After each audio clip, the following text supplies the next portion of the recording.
Welcome to The Good Work, a podcast and video series that follows The Event Company, an event design company that specializes in corporate, nonprofit, and social events.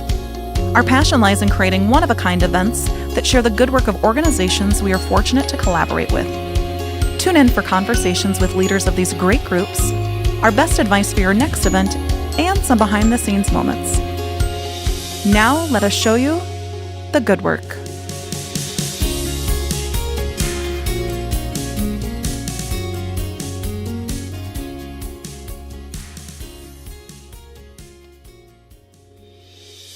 In this episode of The Good Work, you'll be introduced to the rest of the team at the event company. Hear from Sarah and Callie, and perhaps an intern or two, on why they chose event planning, their most memorable event moments, and the best trends that they are seeing in the industry. Please join me in welcoming to today's vodcast, Callie Trautman and Sarah Roseland.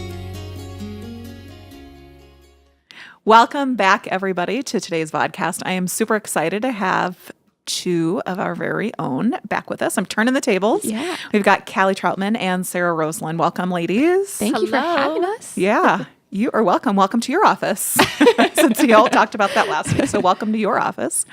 I want to just talk a little bit more about you two, just so our listeners and viewers can get to know you guys a little bit more. And today we're going to talk, I want to hear some behind the scenes moments, which are always fun, so be prepared for those. Maybe a couple things on kind of why you've gotten to know a little bit more about our team, but maybe what makes you you to all of those that are listening. And so, Sarah, I'm going to start with you, actually. Tell us a little bit more about your background, your schooling, all those bits and pieces. And I just want to start out by saying, you know, when you interviewed with me, when you first came in for your interview that day, you're like, I have never done event planning. I am meek, blah, blah, blah. But you had said such a sweet follow-up. Do you remember that? You're like, I will do great work for you. I will, you just gave so much, I think, during that piece of it. And we're so personable. So tell everybody a little bit about your background. Your family is always buzzing. Oh my gosh. Buzz. Yes. Buzz. So what she means by buzz is my family has a beekeeping farm. So we stay really busy with that. Oh my gosh. Awesome. Awesome. But I'm from a small town close to Brookings. Went to high school there, graduated with about 50 people.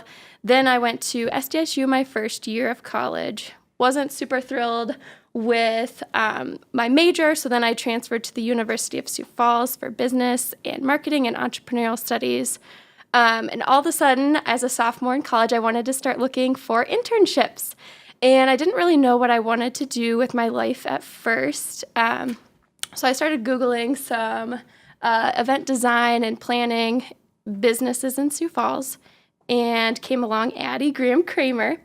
So I sent in an application, and I'm pretty sure I passed the deadline. I think I was way past. Yeah. And so somehow she still interviewed me and let me come in. And which is so rare. And I know this sounds really strange, but we get so many applications each period. And whenever we open it up for internships, and it was, I don't know, there was just something about you, even just meeting you that day, which was so awesome. I mean, I remember you walking in, it was just you and I here. There's no one else in the office.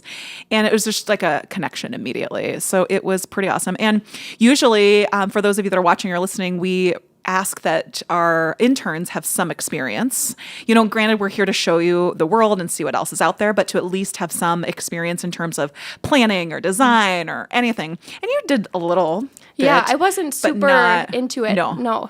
And I think I've grown a lot from then. I've learned so much. I think one of the things I tried to convince you was that I was very quick at learning. You were, yeah. So, and I think the thing that attracted me most to you as well was the entrepreneurial side. You know, growing up in family business, we all know that there's so much hard work that goes into it. So I think that was super attractive on our side too. And look at you now. I know. And I probably asked you a million questions. I still do. But that's okay. Yeah. I mean, we're all learning.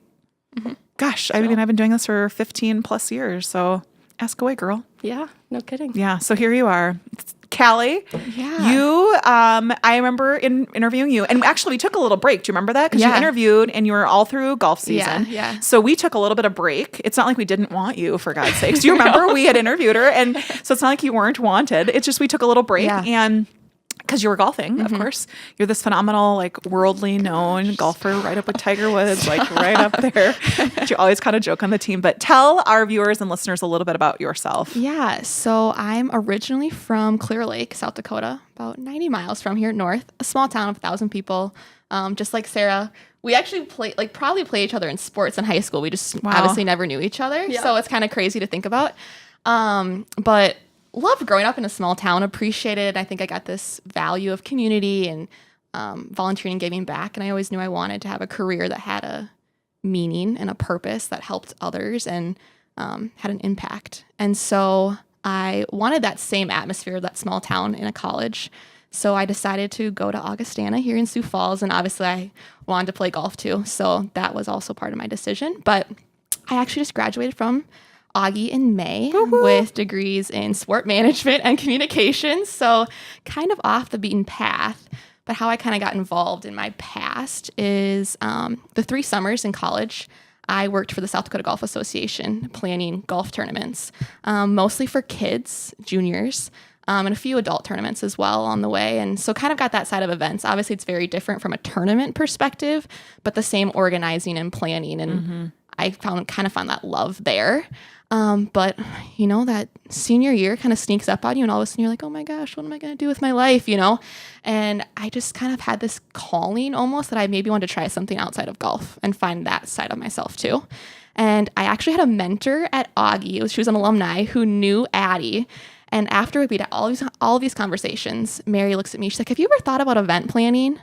You know, you seem like it'd be something really you'd like to do. And I know somebody and I'd love to connect you and maybe you should apply for an internship. So I did in the summer and we did take a little bit of a break off. And then I started in October and God stayed bless Mary on. Callsrud. No kidding, right? Gosh, she is a phenomenal woman. She's amazing. So now here I am. Yeah. Full time back at it. So and we thought and honestly we're like, oh gosh, she's gonna run our golf tournaments. She's gonna do all these things. And thank goodness somebody knows something about golf. We're like, par what? And yesterday we were talking and she's like, I have a nothing handicap. I'm like, or whatever you said. I'm like, I know nothing about any golfing handicaps, but it's been awesome to have you on the team. And I remember you started right after the Angels of Light benefit last year. And really, you kind of came into kind of the end of fall season. Which was busy. I remember like my first week, I think we had like 2 events. And I was like, wow, this is crazy. But it was, I think I really appreciate actually coming in that way of where we had a busy like October and November. And then we did kind of have a break during the winter of where then I got that side of planning. And I kind of feel like I had a better almost perspective on the event side because you saw that day of event and then got to take that perspective into planning. So speaking of planning, I mean, we do so many different aspects of planning and obviously it's a lot different than what you did before with your other internships for planning. Yeah. And you came onto the team officially June 1. Yes. So she interned with us for the last several months and now is one of our lead event designers. So talk to us about like your favorite aspects of event planning, whether it was doing the golf tournaments before or just overall events that you've been a part of. Because you've been a part of a lot of different events, galas and social events and outdoor things. I mean, talk to us a little bit about what your favorite aspects of planning are. You know, I think obviously the galas and stuff are fun. You get kind of dressed up. There's a lot of people, but some of those smaller, more personal events are some of my favorites. And that's what I always try to bring to my past tournaments as well, is make it as personal as possible. And I think that just goes a long way. And so I think of our events that, whether it was like a small retirement party or event where it's just 80 of their employees trying to get together and get to know each other over the weekend. Like those types of events are some of my favorite. I think that personal side of things is what I just love. What would you say, Sarah? Like what are some of your favorite parts of the planning? I think everybody loves to dress up. It's always fun. Everybody compliments all your dresses. Yeah. But I think the personal part of building relationships with clients, I think that's awesome. And we've been kind of on I don't want to say on a trend, but these events of where it's an experience. Right. Where they do something, where I get to be a part of something. It's more of an experience versus like, oh, I'm just going to go and have dinner and maybe mingle a little bit. Like, what can we do that sparks their interest and gets them going too? Yeah. I think the fun part is, and we've talked a lot about this, but I will just bring up like the TSP architects, right? Yes. So you truly feel like you're part of their family. And some of these groups, you're with them for years planning these events, and some you're with for just a short amount of time, but you truly get to be a part of their family. Yeah. And I remember all of us, we were at TSP this April, actually. Yeah. And do you remember we were kind of sitting there and they were doing all of their awards for some of the retirees? Like some of us were tearing up. Yes, I was. You just felt like you're a part of their family. And we'll talk a little bit more about TSP probably in the future, just about what those events kind of mean to us as a team. But it's just so different when you get to be a part of those events. Yeah. Well, when their mission kind of matches your own. Like I think of them in that event and they're focused on like company culture and they wanted to bring them together. And like that's so important to us on our team. And so when you feel that too, there's just something about that makes it great. I think we're definitely a family, probably too close for most coworkers. Probably. But it's so great. We spend a lot of time together. That's why. do. I mean, we work hard and we play hard together. I mean, we've got these fun experiences that we've tried on the team, like curling and we've done some art. workshops. We've done workshops. Yeah. So we've done some fun stuff together as a team. We're going to a concert together soon. T-Swizzle. We're going to, it'll be fun. But so I want to hear then some of your not necessarily fun moments, but maybe some of your embarrassing moments over these last year. For you, Sarah, it's been a little over a year. So talk to me about, I want to hear from you first. I want to hear some of your most, maybe not, I shouldn't say not so fun, but this is truly behind the scenes now. So when I told you I'm going to flip the tables, I want to hear like some of your behind the scenes interesting. Goodness. I should say interesting moments, not fun, but interesting. Where do I begin? I feel like I have so many stories. So this is a whole podcast. This is going to take up the rest of the time. I can see it. So one of the favorite stories I like to tell is our outdoor event that we had last summer. So it's so beautiful. Anyone that goes to it just loves it. So picturesque and everything. Prior to the event, before the guests came, it was awful. I mean, it was probably 105 degrees, super hot humidity. The wind was knocking over everything. Addie, your dress caught on fire. Yeah, it did catch on fire. I think we put in about 30,000 steps that day. It was intense. Yeah. Well, then this year, we kind of had to flip that same event a little bit, which also created kind of for an interesting moment. Yeah, so in 3 days, we flipped an outdoor event to indoor, very last minute. And a lot of guests. I mean, you're not talking about just a small dinner party. You're talking about 180 plus guests. And to move a complete venue, to move vendors, to add vendors. Actually, we had to add new vendors, cancel vendors, get refunds. Yeah, you guys did a phenomenal job. My gosh, it was like 27 hours of flipping. Really. Yeah. It was intense and it was quick, but everything came together. Yeah, gosh, it was awesome. Beautiful. What about you, Cal? I want to hear, what are some of your most, I shouldn't say embarrassing, but maybe like some of your most interesting behind the scenes? Well, I think we'll go back to TSP because that event was kind of... So tell us more about that event. Yeah, so it was, we were at the Sheridan here in town. We had just had that was like our fourth event that week, I think. Yeah. So we're like getting to Saturday and we're like, wow, okay, here we are. Well, then the biggest snowstorm of the last like 5 years, started to roll into town that same day. And so we're like, oh, should we still have it? Everybody that had already flown in though was here ready at the hotel. And so we did. Well, we got 14 inches of snow that day. Yeah. Basically got snowed in at the hotel and we went on with the program and it was all great. Then I decided to throw everybody on a bus to go bowling because we thought we needed something to do. And somehow I got the limousine or the bus company to still come when there was no travel advised in town. Yeah. And they came, got them all on a bus. I know one bus got stuck. Someone tell me after and they all like get to the back and push out. Do you remember but they saying loved that? it and had the best time. And so that was one of my favorite events. We're all sitting there like, well, do we stay tonight? Like we lived a couple miles away, but I can't get out. My car is covered. Can you imagine being on that bus? I think about that a lot. Like everybody get to the back of the bus. You're going to have to rock us out or you're not moving. Like I can't even imagine what that's like for people, especially as guests, right? I'm sure they thought we were crazy. Yeah. And you did so you were the lead on that event. We try to have leads on our events as well. And just help streamline things for not only the client, but also our team itself for who's doing work. And for you led up that event. You planned all these different experiences in Sioux Falls, right? They were going to do a brew tour, an art tour, and then just a shopping, and then like a sports one. Yeah, like the bowling one, which was awesome. And when you have all these people that have flown in from all these different states and they're here for an experience, right? You talked about guest experience. You know, what do? You're in a snowstorm, no travel advised, and you put them all on a bus and a limo bus, a big limo bus. Actually, 3 of them, 2 of them? Two. And they were just charters, Yeah, and you get them to the bowling alley.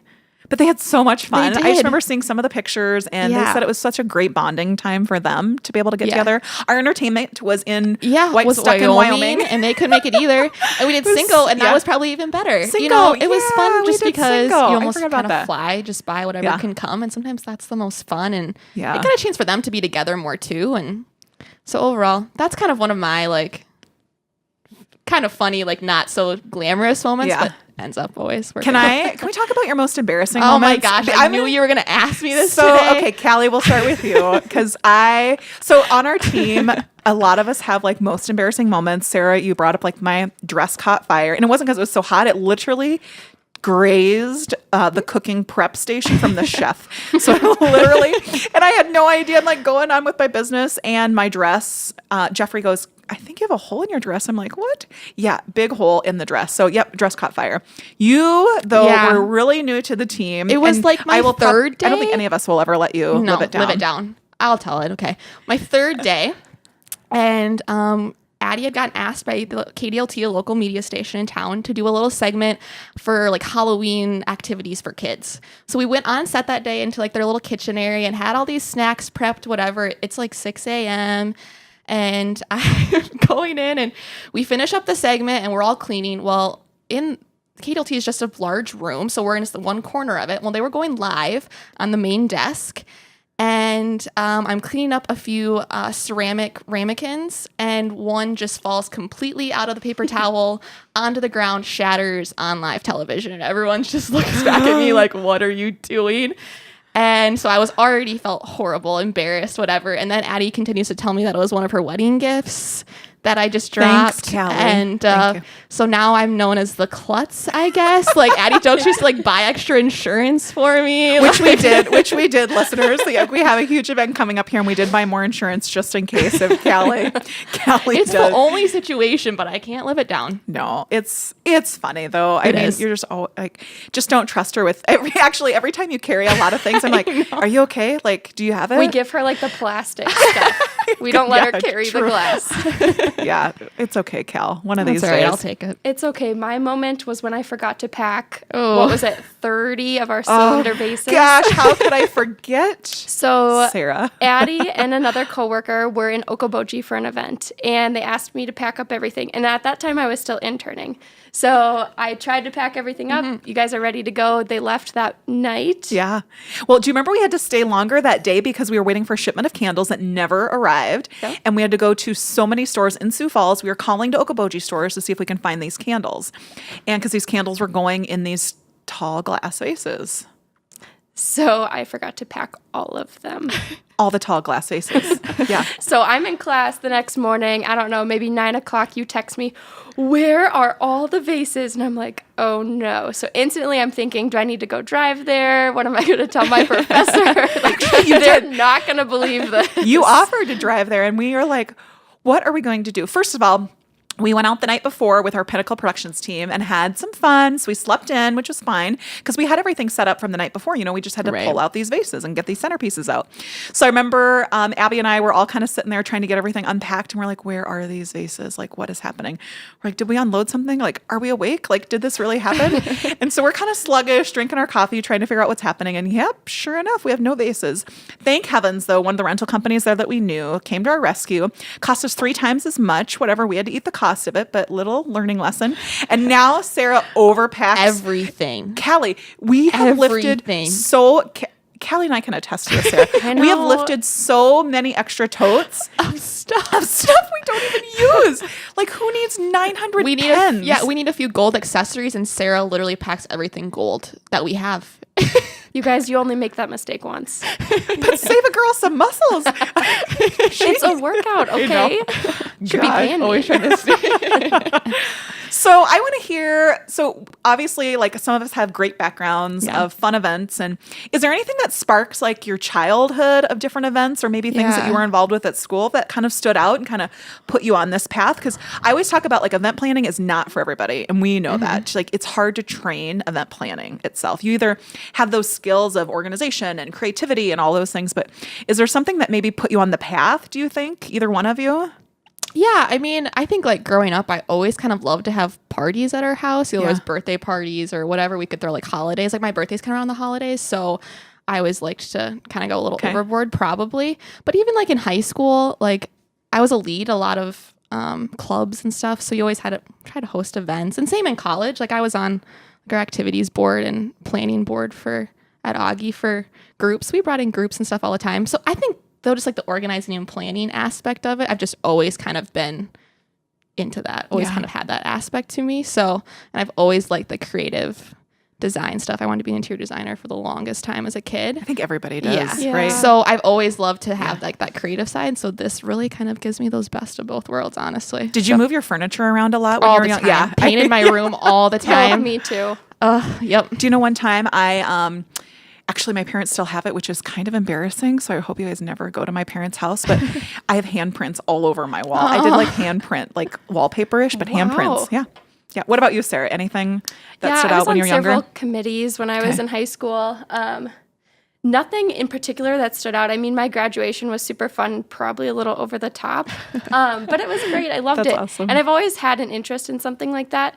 And I guess I didn't really know what event planning was until I actually joined the team. Yeah. So I think everybody thinks that it's all frou-frou and like you pick out the design, all that stuff. Way more. It is not at all. It's a lot of hard work. And it's things that nobody really notices until the day of the event. Yeah. You know, I think you have heard me both talk about this before, but when I left corporate America, that CEO of that company said, good luck with your hobby. And I think some people still think that event planning is a hobby, and it is not. It is a true profession. People do this all over the world. And to get paid to do what we do is pretty phenomenal, first of all. Yeah. But second of all, you said it best. It is hard work. Event planning and event planners have always been in the top 10 most stressful jobs. USA Today, Huffington Post, all these groups write these articles at the beginning of the year. And it is so hard to manage, and it's such a difficult job because you're dealing with so many different people, so many different ideas.